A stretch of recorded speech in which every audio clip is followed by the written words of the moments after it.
Of course, Nelson commenting on their decision not to bat first in the contest. Now, the Jamaica Cricket Association is already in preparation mode for next year's staging of the Cricket West Indies Rising Stars Under-15 Championship, and they'll be using at least one local competition to help select the squad. Denise Walters reports. Earlier this year, Jamaica's Under-15 went down 3-1 at home in the 5-match encounter to Trinidad and Tobago in the CWI's newly revised bilateral series, and already the JCA is looking ahead. This as they'll be using the Kingston Wharves Under-15 competition to assess players who can represent at the national level. The 35th staging of the tournament was launched at the Boys Town Cricket Club in Trenchtown on Tuesday. It's a development tournament, so what we're trying to do is to ensure that we get the guys to play as much matches as possible, and then to move on to a phase where the better ones are playing against each other, and then for the national selectors to be able to select 14 or so guys, well 24 in fact, or so guys, to begin preparation for 2027 regional tournament. It's extremely important. It goes to the very heart of Jamaica's cricket.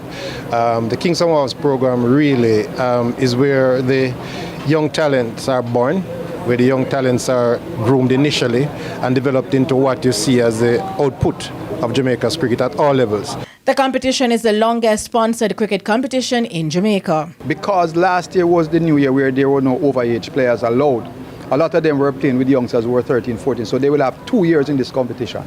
Bear in mind also that from our under-15 team this year, there are about 6 or so guys who will be eligible to be playing.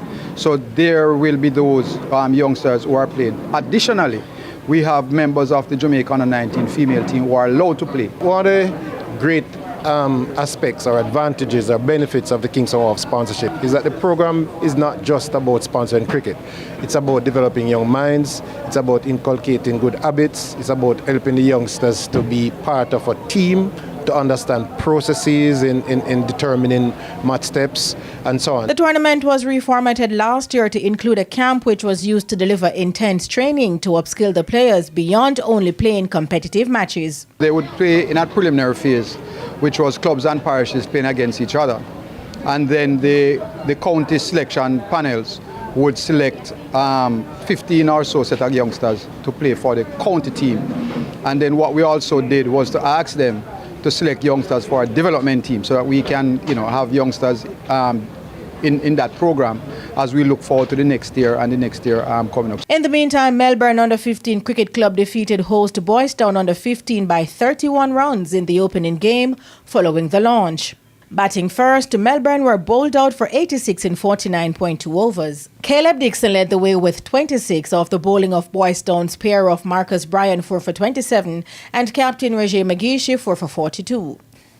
Now in reply, Boys Town folded for 55 in just 14.4 overs despite a top score of 40 from McGeeshie. 6 batsmen didn't trouble the score. Melbourne's captain Ansel Crawford was the chief destroyer, grabbing 8 for 19. The other 2 wickets went to Akeem Grant, who bagged 2 maidens in his 2 overs. The competition continues on Friday with matches in 4 zones across the island. Denise Walters for TVJ Sports.